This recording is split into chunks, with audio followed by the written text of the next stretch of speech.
আরও একটি ইতিহাস গড়ার সুযোগ পিটার বাটলারের সামনে। এবার অনূর্ধ্ব-20 নারী দলকে নিয়ে দলটি পেয়েছে সম্প্রতি দক্ষিণ এশিয়া চ্যাম্পিয়নের খেতাব। এশিয়ার মঞ্চে পৌঁছানোর লক্ষ্য নিয়ে শনিবার ঢাকা ছাড়বে দলটি। আগস্টের 6 থেকে 10 তারিখ পর্যন্ত লাওসে হবে বাছাই পর্ব। এজ গ্রুপে র্যাঙ্কিংয়ে 21 নম্বরে থাকা দক্ষিণ কোরিয়াকে নিয়ে বেশ সচেতন বাংলাদেশ। 128-এ থাকা বাংলাদেশের চেয়ে 21 ধাপ এগিয়ে রয়েছে স্বাগতিক লাওস। আফ্রিদাদের চেয়ে 30 ধাপ পিছিয়ে থেকে পূর্ব তিমুরের অবস্থান 158।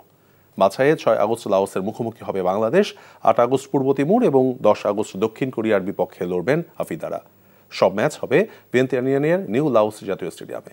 33 দলের মধ্যে গ্রুপ চ্যাম্পিয়ন 8 এবং সেরা 3 জন রানার্স আপ দল উঠবে থাইল্যান্ডের আগামী বছরের চূড়ান্ত আয়োজনে।